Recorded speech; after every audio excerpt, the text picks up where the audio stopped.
rumah. Beliau bilang, tolong bilang papi nggak ada. Kenapa? Penagih hutang yang telepon. Kemudian kami bahkan juga pernah mencari uang-uang receh di sudut jendela hanya untuk membayar uang listrik, telepon, air, dan lain sebagainya. Kemudian bukan hanya itu, saya juga pernah membantu papa saya masuk ke pasar basah untuk mengangkat kue, menjual kue dagangan dari papa saya. Jadi saya bukan orang yang tiba-tiba begitu lahir langsung segala sesuatu tercukupi.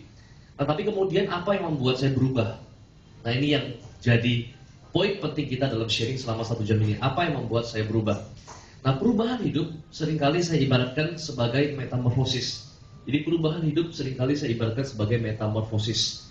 Nah, metamorfosis ini saya ambil dari satu hewan atau satu serangga namanya kupu-kupu. Kenapa kupu-kupu menarik? Kupu-kupu nggak seperti kucing, kupu-kupu nggak seperti burung, kupu-kupu nggak seperti gajah. Kupu-kupu menarik karena dia melewati berbagai proses. Nggak langsung jadi kupu-kupu. Tentu hewan lain juga bertumbuh dari kecil sampai besar. Ya, tapi anjing ya tetap aja anjing, ya. Tapi kalau kupu-kupu menarik karena awalnya dia bukan kupu-kupu, awalnya dia nggak bisa terbang. Awalnya dia hanya sebuah ulat, jadi kepompong kemudian berubah jadi kupu-kupu. Dan metamorfosis hidup yang saya alami juga mirip seperti kupu-kupu. Ketika awalnya kami terpuruk, kena hutang, kemudian papa saya sampai hutang bank, bilangnya untuk usaha padahal sudah untuk biaya kuliah saya. Namun hari ini saya berubah dan saya memberikan sharing kepada teman-teman semua dan khususnya kepada banyak anak muda di Jakarta. Nah, sebenarnya saya sedih awal karir saya sebagai motivator 3 tahun ini karena 90% yang ikut seminar adalah orang-orang yang dewasa. Ya, jadi di tahun 2011 ini belakangan saya banyak habiskan untuk memberikan seminar buat generasi muda. Nah, apa yang membuat hidup saya berubah? Saya memahami kurang lebih at least 5 prinsip yang saya mau bagikan. Ya, 5 prinsip yang saya mau bagikan, yang saya pegang sehingga saya bisa bermetamorfosis menjadi seperti hari ini, yang bisa sharing kepada teman-teman semua, bisa menjadi pengarang buku dan bisa mengerjakan proyek-proyek properti bernilai miliaran rupiah.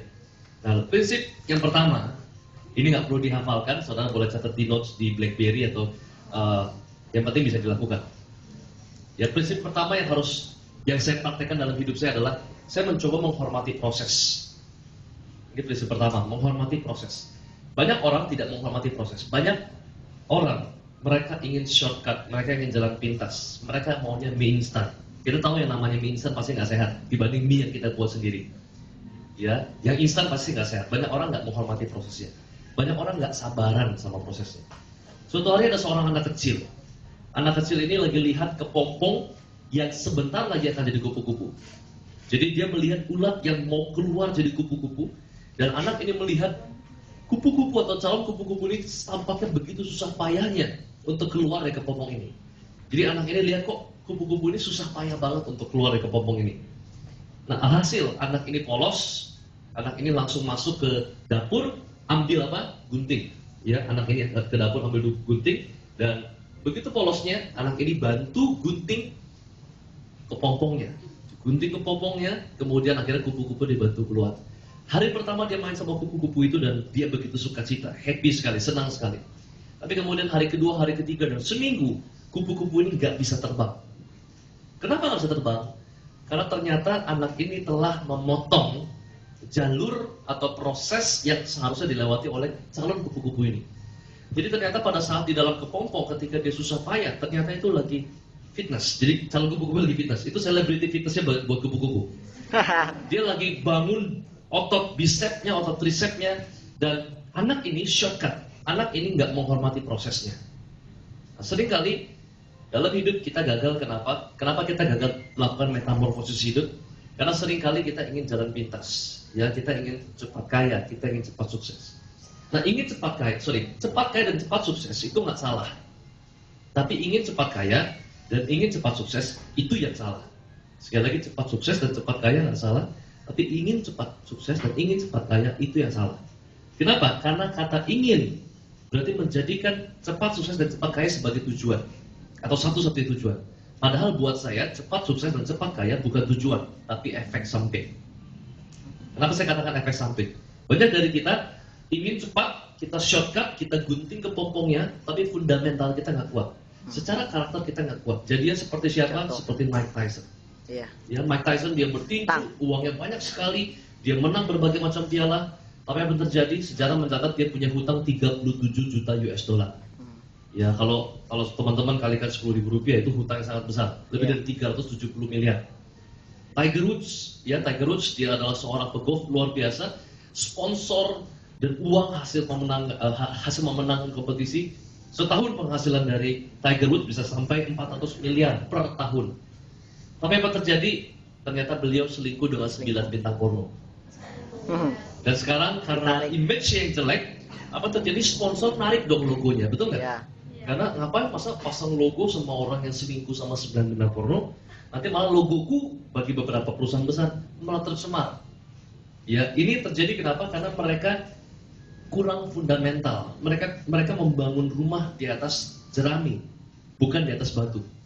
Ya, jadi tugas kita adalah hormati prosesnya. Jadi setiap ada proses, nah ketika kita hidupnya kurang enjoy, ada proses berat, bahkan mungkin kita beberapa semester kita nggak lulus misalkan, atau mungkin misalkan masalah finansial di keluarga kita nggak beres-beres, masalah selesai satu muncul masalah berikutnya. Nah kadang-kadang kita nggak sabar, kita nggak belajar untuk enjoy prosesnya. Banyak dari kita selalu ingin cepat memberikan nilai pada setiap tahap dalam hidup kita. Ya, banyak dari kita terlalu cepat menilai pada setiap tahap dalam hidup kita. Tugas kita adalah jangan menilai segala sesuatu sepotong-sepotong, tapi lihatlah segala sesuatu dari big picture-nya atau gambar besarnya, bukan per slice atau bukan sepotong-sepotong. Nah, ada sahabat saya lagi survei tanah di Bali. Ya, kita developer, kita sering survei tanah di Bali. Dan sahabat saya tinggal di hotel yang lumayan, bintang 5, semalamnya 2,5 juta rupiah. Dan kita berpikir hotel 2,5 juta rupiah tentu saja pasti bagus, segala sesuatunya fasilitasnya oke. Tapi apa terjadi? Ternyata AC-nya mati. Ya, AC-nya mati, dia protes ke resepsionis, dia bilang AC-nya mati, bla bla bla bla. Kemudian datang orang teknisi, dibetulkan, lalu AC-nya betul. Gak lama pada saat tidur, kok panas, mati lagi ternyata. Balik lagi ke resepsionis, protes lagi, dicoba betulin lagi, nggak bisa. Alhasil gimana dong? Saya pindah kamar lain aja. Oh, nggak bisa, kamar yang 2.500.000 udah full semua. Nah kemudian teman saya nggak bersungut-sungut, dia nggak cepat memberikan penilaian pada kejadian yang sepotong-sepotong, tapi dia sabar, dia hormati prosesnya, dia tunggu sampai kejadiannya selesai, baru dia memberikan nilai.